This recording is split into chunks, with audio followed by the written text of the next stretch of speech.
Bienvenue sur le podcast À ventre ouvert, où je vous parle de protection de l'enfance, de maltraitance, d'inceste, de violences sexuelles, de traumatisme, de dissociation et plus généralement de troubles psychiques. Ce n'est pas très joyeux, mais c'est important. Aujourd'hui, je vais vous parler d'un ouvrage qui s'appelle La culture de l'inceste. C'est un collectif dirigé par Iris Bray et Juliette Drouhard, avec Wendy Delorme, Dorothée Ducy, Sokna Fall, Ovidie et Tal Peter Bromertz, publié en 2022. Pourquoi parler de culture de l'inceste ? Adaptée de l'expression culture du viol, elle permet de penser la pratique de l'inceste en termes culturels et non individuels. Un enfant sur 10 est victime d'inceste. Il s'agit donc d'une pratique extrêmement courante et non de quelques cas isolés. Parler de culture de l'inceste permet de comprendre les agencements multiples et complexes des situations d'inceste, qui reposent toutes sur le même principe. Une personne utilise sa position d'autorité pour commettre une agression dans le cadre de la famille au sens élargi. Cet ouvrage aborde l'inceste comme trauma collectif et se présente comme une possibilité de penser une réponse politisée et collective à l'inceste. Juliette Drouhard rappelle 2 règles essentielles. Règle numéro 1, l'inceste est pratiqué par ceux qui occupent structurellement une position de pouvoir en raison de leur âge et ou de leur sexe. Règle numéro 2, il n'y a pas d'amour dans l'inceste. Juliette Drouhard précise, l'excitant n'est pas l'amour, mais le pouvoir et l'effraction. La résultante en est l'écrasement et la terreur. La terreur, mais aussi la honte et la culpabilité, car pour se reproduire sans rien dire, la culture de l'inceste entretient la confusion entre domination et amour, entre enfoncement des limites et possibilité de consentir. Consentement impossible dans de telles configurations d'asymétrie de pouvoir et de dépendance physique et matérielle à d'autres que soi.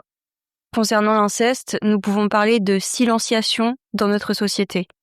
Les rouages du monde patriarcal, de la culture de l'inceste et du viol empêchent les victimes d'être entendues. Et cet empêchement de la parole est systémique. La silenciation se joue à plusieurs niveaux. D'abord, au niveau de la famille, l'idée que l'enfant ne parle pas est fausse. L'enfant parle, le corps de l'enfant parle, mais personne ne veut l'entendre ou le voir. Puis la silenciation s'opère de façon plus élargie, dans des environnements qui recréent des dynamiques familiales, plateaux de cinéma, départements d'université, tout comme au niveau des institutions, écoles, commissariats, cours de justice. On retrouve également de nombreux stéréotypes autour de l'inceste, par exemple l'enfant séducteur, ou encore la notion d'amour interdit, notamment entre frères et sœurs, et la pathologisation des agresseurs qui seraient simplement malades. À côté de cette silenciation et des stéréotypes, quels sont plus précisément les mécanismes qui permettent de faire perdurer le silence et l'impunité ?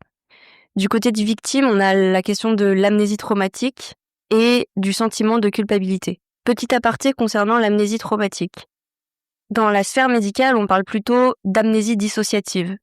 Mais dans la vie courante, on parle d'amnésie traumatique simplement pour faire référence au fait que certaines victimes oublient ou ont l'impression d'avoir oublié des violences qu'elles ont subies. En réalité, ça peut s'expliquer par ce qu'on appelle l'amnésie dissociative, mais aussi par d'autres phénomènes comme les stratégies d'évitement, comme le fait de prendre conscience a posteriori que ce qu'on a vécu était des violences. Disons que le concept d'amnésie traumatique est parfois remis en question, mais c'est plutôt une interrogation sur la terminologie ou encore sur les explications à donner au phénomène. Toujours est-il qu'il y a vraiment de nombreuses victimes qui oublient ou ont le sentiment d'avoir oublié, et c'est un fait. Des faits graves avérés risquent d'être totalement amnésiés dans 10 à 40% des cas, selon les contextes et les études disponibles. Par ailleurs, les souvenirs traumatiques sont rarement complets. Le silence de la mémoire protège les agresseurs, et plus la victime s'enfonce dans le sentiment de culpabilité, plus les agresseurs sont tranquilles également. Du côté de la société, on a l'inversion de la culpabilité et l'inversion de la protection. La stratégie systématique et quasi infaillible d'inversion de culpabilité déployée par les auteurs se perfectionne en inversion de protection. On protège les agresseurs au lieu des victimes. Depuis longtemps, la société participe activement à la détresse des victimes, en les dénigrant aussi pour leurs symptômes et en les retournant contre elles. On va par exemple utiliser le caractère fragmentaire de la mémoire ou le manque de cohérence pour décrédibiliser le récit d'une victime alors que c'est précisément la preuve qu'elle est traumatisée. On va utiliser la dissociation pour lui reprocher de ne pas être suffisamment affectée par les violences alors que c'est justement une conséquence des traumatismes. Enfin bref, de nombreux symptômes, au lieu d'être considérés comme des conséquences directes des traumatismes, sont retournés contre les victimes, y compris au niveau de la justice. Le livre aborde également la question du doute, de la négation et des théories échappatoires. Dans la culture de l'inceste, Freud a joué un rôle en délaissant l'étude des violences sexuelles réelles faites aux enfants et leurs conséquences pour s'intéresser au fantasme d'inceste. Un peu plus tard, Ferenczi écrivait « Théorie du fantasme égale une échappatoire à la réalisation, même chose pour les analystes qui résistent. Ils préfèrent accepter que leur esprit et celui des êtres humains n'est pas digne de confiance plutôt que de croire que de telles choses avec cette sorte de personnes peuvent réellement s'être passées.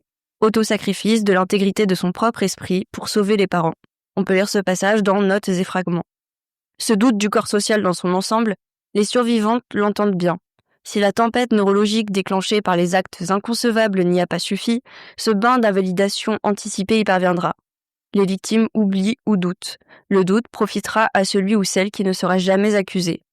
Tant que les victimes ignorent, culpabilisent et sont convaincues que leurs symptômes parlent de qui elles sont et non de ce qu'elles ont vécu, leur souffrance paraît sans fin et la culture de l'inceste se perpétue de génération en génération. N'est-il pas temps, pour les victimes et pour nous tous, de renoncer aux théories échappatoires ? Là encore, notre culture pratique le clivage. Nous savons tous que des enfants sont maltraités, violés dans leur famille et que le cerveau infantile se construit et s'adapte aux expériences précoces. Pourtant, nous regardons les enfants perturbés et les patients en crise comme si leurs troubles étaient sans lien avec leur vécu. J'en profite pour vous raconter une petite anecdote. Je fais des études de psycho et en cours il y a quelques jours, un professeur a dit qu'il était délicat voire problématique pour un psychologue de faire un signalement lorsqu'un enfant révélait des faits de violence sexuelle parce qu'on ne pouvait pas savoir s'il s'agissait d'une réalité fantasmée par l'enfant ou encore s'il disait cela simplement pour faire plaisir au thérapeute. Voilà, en 2025, les discours tenus par les professeurs aux futurs psychologues. Depuis le début de mes études, je n'ai pas entendu une seule fois parler des violences sexuelles faites aux enfants et plus généralement des maltraitances commises sur les enfants. Je n'ai pas non plus entendu une seule fois parler des conséquences psychotraumatiques. En revanche, j'ai entendu parler en long, en large et en travers de faux souvenirs, de complexes d'Oedipe, de fantasmes, de réalités fantasmées, etc. C'est vrai que l'urgence actuellement, ce n'est pas du tout de protéger les enfants. Juliette Drouhard fait également un lien entre la culture de l'inceste et le patriarcat. Selon elle, la norme familiale homme-femme-enfant implique une domination par le sexe, de l'homme sur la femme, mais aussi une domination par l'âge des adultes sur les enfants. En effet, le régime juridique de mineurs instaure une condition de dépendance à la famille. Les mineurs ne peuvent disposer d'eux-mêmes. Notre culture vient autonomiser les uns, par exemple les personnes adultes, les personnes valides, et accentuer la dépendance des autres. Cette dépendance est justifiée à la fois par des discours scientifiques essentialisants et par la notion dévoyée de protection, qui dans les faits signifie le plus souvent mettre sous tutelle, contrôler, dominer, plutôt que par exemple apprendre à l'autre à mettre ses limites et à les faire respecter.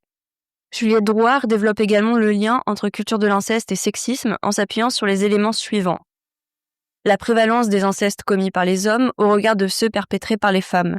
La culture sexiste du viol, représentée partout autour de nous, légitime et habitue les hommes à jouir du pouvoir exercé sur l'autre, à contraindre et enfoncer les limites corporelles. De plus, quand ils ont trop rarement à répondre de leurs actes pédocriminels, on retrouve dans la bouche des hommes les mêmes justifications que pour les actes d'agression sexuelle commis sur les femmes. C'était par amour, elle en avait envie, elle me provoquait, elle n'a pas dit non, c'était pas un viol, il n'y a pas eu pénétration, etc. La culture sexiste légitime l'accès au corps de l'autre, l'effraction de son intimité et la rupture d'une lecture empathique de ses émotions. Par ailleurs, la culture sexiste confond régulièrement le corps des enfants et le corps des femmes. Les femmes sont souvent infantilisées, longtemps elles ont juridiquement été des mineurs. Inversement, les agresseurs vont vieillir les filles pour justifier leurs actes. Elles semblaient très matures, c'était une séductrice. Le fait que beaucoup de petits garçons soient victimes peut aussi être vu à travers le sexisme. Ce sont des actes de pouvoir sur des jeunes personnes en tant qu'ils ne sont pas encore des hommes, c'est-à-dire des actes qui traduisent le narratif sociétal sexiste qui met à disposition les corps qui ne sont pas des corps d'hommes, des actes qui peuvent aussi planer comme une menace au-dessus de ceux qui ne rejoindraient pas cette catégorie sociale. On peut également voir l'empreinte du sexisme dans l'expression genrée de nombreux incestes commis par les femmes, c'est-à-dire par exemple l'utilisation d'un répertoire d'actes attribués socialement aux femmes, sous couvert entre autres d'actes d'hygiène. Preuve que la culture sexiste infuse les pratiques de domination par le sexe. Et ça ne veut pas dire pour autant qu'il n'y a pas des incestes commis par des femmes en utilisant exactement le même répertoire que celui des hommes. On sous-estime d'ailleurs les actes d'inceste commis par les femmes ou les filles du fait de l'impossibilité et de l'incapacité sociale à penser ce genre comme pouvant user de violence. Les positions de mère complice des faits peuvent aussi être regardées à travers le prisme du sexisme. Le sexisme, par l'utilisation privilégiée du répertoire d'actes de domination par le sexe dans l'édification des positions sociales hommes ou femmes, a pour conséquence et fondement nécessaire un non-apprentissage de l'édification des limites de son corps, un non-apprentissage de la notion de consentement au toucher de son corps par l'autre et réciproquement. La société est fondée sur le principe de domination. Disons, pour prendre les êtres humains, que nous existons très peu en tant que personnes, mais en tant qu'hommes, femmes, blancs, noirs, riches, pauvres, adultes, enfants, etc. C'est-à-dire que notre identité et notre existence sociale se constituent par les liens de domination que nous entretenons avec les autres, dans des positions de dominant-dominé tournantes, édifiées arbitrairement aujourd'hui par la race, la classe, la validité, l'âge, le sexe, mais qui pourraient l'être par d'autres critères. Dans l'ouvrage, il y a tout un chapitre consacré aux représentations de l'inceste dans les séries et au cinéma, écrit par Iris Bray. Celle-ci affirme que ce n'est pas le sujet qui est tabou, mais sa représentation en tant que violence. Le cinéma a joué une place prépondérante dans l'élaboration d'une culture de l'inceste, où l'inceste n'est pas présenté comme un acte de domination ni comme un crime, mais banalisé sous la forme d'une relation de domination érotisée. Dans ce domaine, on constate un manque de récit du point de vue de la victime, une romantisation de l'inceste entre frères et sœurs comme relation interdite mais consentante, confondant inceste et amour. Par exemple, les jumeaux dans Game of Thrones. L'inceste est certes montré comme interdit, mais reposant sur le consentement du frère et de la sœur. D'ailleurs, le fait qu'ils soient jumeaux participe de l'idée qu'ils sont identiques et égaux dans leurs désirs. Dans notre culture populaire, la dissociation entre la domination et le désir façonne ainsi l'idée que personne n'est coupable de l'inceste. L'inceste prend alors le visage d'une relation sentimentale et sexuelle entre deux adultes consentants de la même famille, et c'est d'ailleurs souvent à travers ce prisme que l'on parle d'inceste dans les médias. On retrouve aussi une relation mère-fils modelée par le mythe d'Oedipe, l'inceste étant alors perçu comme un rite de passage vers l'âge adulte. La vulgate freudienne a aussi permis la banalisation de cette relation en la présentant comme un fantasme existant chez tous les petits garçons qui tombent amoureux de leur mère. L'inceste père-fille demeure le plus courant dans nos sociétés, pourtant sur nos écrans il s'évanouit, sa présence devient fragmentaire, voire fantomatique. La construction de la figure de Lolita va permettre de défendre un régime politique et social incestueux de manière systématique. C'est un point de bascule. L'adaptation du roman Lolita, 1962 de Nabokov par Stanley Kubrick, va entraîner un changement de paradigme dans la manière dont on perçoit l'inceste. Après Lolita, film au succès retentissant, dans l'imaginaire commun, ce sont les victimes d'inceste qui deviennent responsables de leur agression et les hommes agresseurs sont perçus comme des victimes pathologiquement attirées par une nymphette. Dans l'adaptation, la relation n'est plus vue comme une domination pédocriminelle mais comme une histoire d'amour impossible qui va provoquer la ruine du héros. Lolita devient une production qui valide un imaginaire pédophile dans lequel l'enfant serait responsable de la séduction. On a oublié que le personnage de fiction était d'abord une victime d'inceste. Iris Bray conclut « Montrer l'inceste comme un crime et présenter la parole d'une enfant comme une preuve demeure une exception. Il faut s'interroger de manière collective sur le manque criant d'œuvres cinématographiques qui aborderaient l'inceste comme expérience de la domination. » Dans le chapitre sur la pornographie, Ovidie s'interroge. Comment en sommes-nous arrivés à accepter l'idée aberrante d'un inceste sexy, amusant, divertissant et surtout consenti ? L'inceste est très présent dans la pornographie, et Ovidie différencie la culture pédocriminelle, qui est une culture de la domination, dans laquelle des hommes plus âgés abusent de jeunes actrices grimées en enfants, et la culture de l'inceste. L'inceste est plutôt présenté sous l'angle du consentement. C'est l'interdit de l'inceste qui est à l'œuvre, pas la mise en scène du non-consentement. Nous avons là encore une romantisation et une érotisation de l'inceste, une représentation erronée qui ne correspond pas à la réalité. Je vais maintenant vous parler du chapitre écrit par Tal Peterborough-Merks sur l'inceste et les rapports de pouvoir adulte-enfant. Contrairement aux rapports de classe, de genre ou de race, les rapports adulte-enfant ne sont toujours pas envisagés comme des rapports de pouvoir, mais comme inscrits dans un ordre naturel. Il est naturel que l'enfant, être fragile et innocent, fasse l'objet d'une protection accrue. Et il est également naturel que ce rôle de protection soit dévolu à l'institution familiale qui rassemble, autour de l'enfant, le père et la mère. Mais naturaliser un rapport social, c'est considérer qu'il préexiste à l'humain, qu'il est immuable et ne peut donc être transformé par l'action politique. Ainsi, l'immaturité rationnelle et physiologique de l'enfant rend nécessaire l'intervention d'adultes responsables qui ont pour mission, par l'action éducative, de transformer cette matière instable et de favoriser la production d'un nouvel adulte achevé. À la fixation d'une nature enfantine vulnérable répond alors une structure sociale particulière, celle de la minorité. Le mineur est titulaire de droits, mais ne saurait les exercer directement. Des responsables légaux sont alors désignés qui ont pour rôle de prendre des décisions concernant l'existence de l'enfant, et cela dans son intérêt. C'est un modèle protectionniste et paternaliste. L'autorité parentale, prérogative naturelle, apparaît alors plus comme un droit découlant de la procréation que comme un devoir véritable envers l'enfant. L'institution familiale, dont l'un des rôles est de protéger les enfants, est pourtant le lieu où les manifestations des violences faites aux enfants sont les plus fréquentes. Tal fait une hypothèse, l'organisation familiale, plutôt que de constituer une solution efficace pour remédier à la fragilité naturelle de l'enfant, n'est-elle pas productrice de cette vulnérabilité ? Il nous invite alors à faire une expérience de pensée. Imaginons un sujet social particulièrement fragile qu'on aurait à cœur de protéger. Plaçons ce sujet entre les mains d'autres sujets qui possèdent un pouvoir matériel, symbolique et juridique accru sur lui. Et, à l'inverse, privons-le de ses ressources. Est-il si surprenant qu'au sein d'un tel cadre, de nombreuses occurrences de violence soient à déplorer ? La légitimation juridique de la puissance parentale autorise un rapport de pouvoir qui ne peut conduire qu'à des violences. Disons-le clairement, ces actes ne sauraient être considérés comme de simples dérives, des bavures parentales. Ils possèdent un caractère structurel car ils découlent d'un rapport de pouvoir institutionnalisé. Selon Tal, l'enfant ne serait pas naturellement vulnérable, mais sa vulnérabilité serait un produit des institutions sociales, elle serait construite. Tal intègre la question de l'inceste au sein de sa réflexion. Il écrit « L'inceste constitue un cas particulier des violences faites aux enfants au sein de l'institution familiale. Si l'on envisage les rapports entre adultes et enfants comme des rapports politiques, c'est-à-dire organisés institutionnellement autour de dynamiques de pouvoir, comment analyser le caractère massif du phénomène de l'inceste au sein des familles ? La répétition des agressions sexuelles et viols vise à faire intégrer à l'enfant la structure du monde social, dont la clé de voûte sont les rapports de pouvoir. Si l'on suit cette analyse, alors on pourrait affirmer de manière provocante que les manifestations de l'inceste au sein des familles ne contreviennent pas à leur mission éducatrice. Il s'agit bien d'éduquer, mais d'éduquer à se taire, à plier sous le joug de l'ordre social, apprendre à se soumettre. Quelles sont les conditions qui rendent possible la perpétuation de l'inceste ? La première condition, c'est que l'inceste s'exerce en famille, dans une institution dépeinte comme aimante. La famille possède cette caractéristique que les rapports de pouvoir s'y exercent sous une forme affectivée qui risque de masquer la violence. La deuxième condition, c'est, selon Tal, le mythe de l'enfance comme règne de l'ignorance. L'enfance précéderait l'exercice de la sexualité. Cette grille d'analyse rigidifie le mythe de l'enfance comme monde merveilleux et naïf et interdit d'enquêter sur les rapports de pouvoir multiples qui s'y déroulent. Elle repose ensuite sur l'idée que les enfants devraient être tenus à l'écart de toute information concernant la sexualité et les violences sexuelles.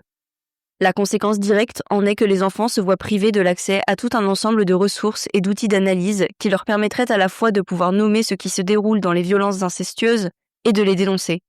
En partant de là, on produit effectivement une vulnérabilité accrue des enfants, on les rend ignorants et ignorantes. Que pourrait-on trouver alors comme solution ?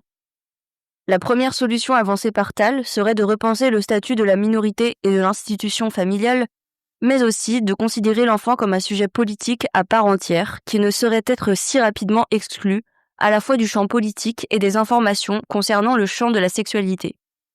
Renoncer à une vision paternaliste du problème, c'est accepter que dès le plus jeune âge, les enfants puissent aborder le thème du consentement et définir pour eux-mêmes les limites de leur intégrité physique. C'est enfin accorder crédit à la parole des enfants et aux narrations de leur expérience. Le corollaire de la représentation de l'enfant en être passif et vulnérable est en effet la mise en doute répétée de leurs témoignages et la faible valeur de vérité accordée à ceux-ci. L'adage « la vérité sort de la bouche des enfants » trouve un écho bien chancelant dans l'attitude des adultes à leur égard. Car l'innocence de l'enfant n'est pas tant celle de la victime que celle du débile un peu naïf, trop reclus dans le monde de l'imaginaire pour pouvoir appréhender la réalité avec lucidité.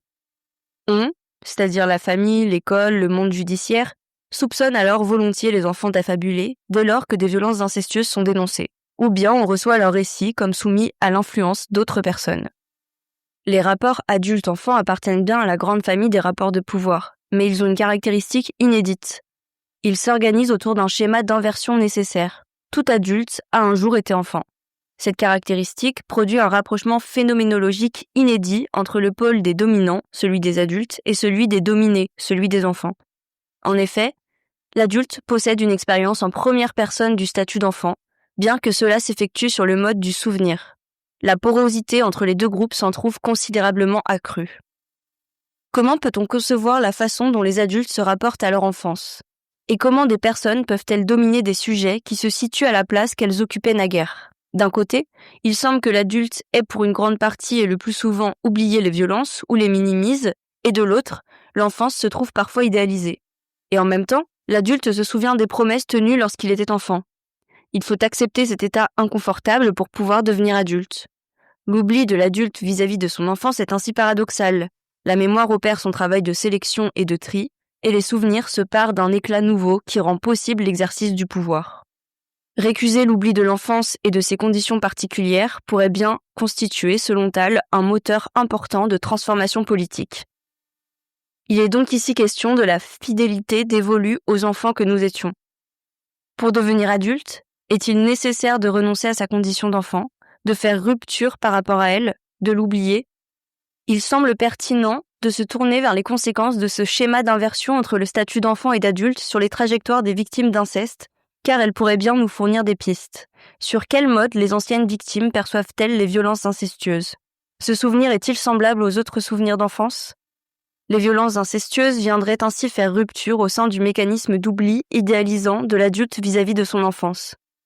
Ce qui fait la spécificité des souvenirs traumatiques, c'est leur mode d'imposition. C'est qu'ils obligent l'adulte à contempler ses souvenirs d'enfance et le forcent à se ressaisir des afflictions de son statut passé. Les souvenirs traumatiques viennent donc contrarier le processus d'oubli des cadres de l'enfance. De plus, ils donnent souvent lieu à une recherche active de remémoration, à une volonté de compréhension. Mais cela se produit de façon très brutale et opère un bouleversement important dans la vie du sujet. Les souvenirs contraignent à un ressassement très douloureux. Nous pouvons envisager et imaginer des stratégies de lutte qui passeraient par le principe d'une fidélité politique à certains souvenirs d'enfance et qui pourraient bien conduire à une remise en cause des rapports de pouvoir adulte-enfant. La pratique de remémoration collective en est une.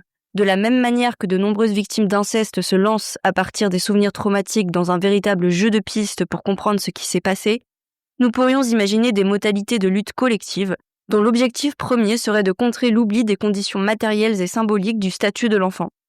Il s'agirait alors, comme levier politique premier, de défaire collectivement l'oubli de l'enfance ou son corollaire, l'idéalisation de celle-ci, en mettant en œuvre une réminiscence collective et sélective des mécanismes sur lesquels elle repose, pour devenir des historiens et historiennes de nous-mêmes. L'implication des enfants dans l'opération de saisie des cadres politiques des rapports de pouvoir adulte-enfant, et cela au moment de leur enfance, paraît décisive. C'est tout l'avantage d'une approche constructiviste. On peut penser la transformation d'un système. Il ne s'agit plus de dire que ces violences se reproduisent car l'être humain est mauvais, mais plutôt de penser collectivement une autre façon d'agencer les institutions afin de prévenir le plus efficacement possible toute occurrence des violences. Je trouve la pensée de Tal très intéressante, cependant je ne suis pas d'accord avec toutes ces idées, et notamment avec l'idée d'une vulnérabilité qui serait entièrement construite. L'enfant a une vulnérabilité naturelle qui est accentuée par la société, mais qui existe bien au départ. Physiquement, un bébé, un enfant n'a pas la force d'un adulte, mais surtout il a des besoins particuliers. Il n'est pas en mesure de réfléchir ou de réguler ses émotions comme le ferait un adulte, et ce n'est pas dégradant de dire ça, et ça ne légitime par ailleurs aucune violence. On ne peut pas renoncer à la protection de l'enfance sous prétexte qu'elle serait utilisée comme une façon d'exercer du pouvoir. Il faut transformer cette protection, mais pas y renoncer, car ce serait très dangereux.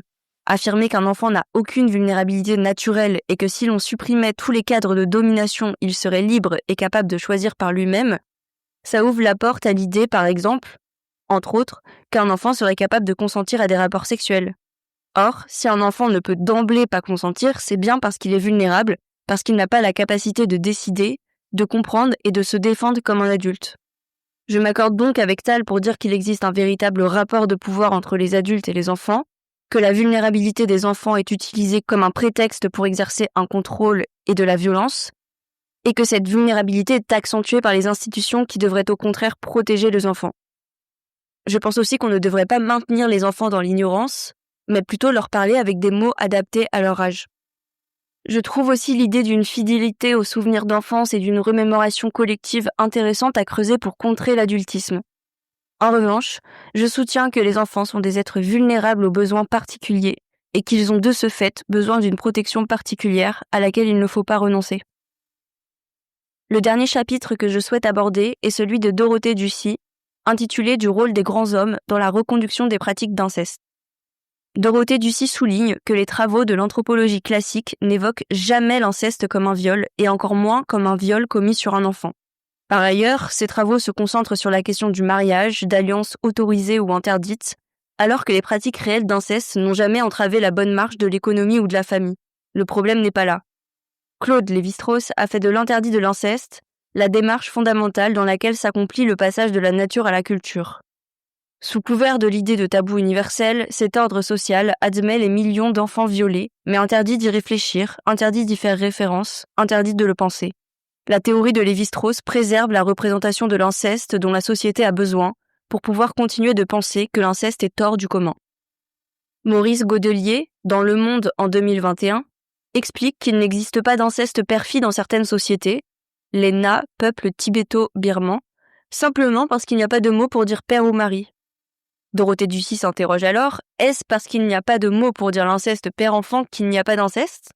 On est curieux de savoir ce qu'en pensent les filles et les garçons nats violés par l'homme qui a fécondé leur mère et qui, statistiquement, doivent être aussi nombreux et nombreuses qu'ailleurs. Dans le même ordre de poncifs assénés par l'anthropologie classique, il y a l'Égypte des pharaons où les futurs rois pouvaient, et même devaient, épouser leurs sœurs. Puisque l'alliance frère-sœur est autorisée en Égypte ancienne sous certaines conditions, pense à dire qu'une petite fille égyptienne incestée par son grand frère en souffre moins qu'ailleurs ?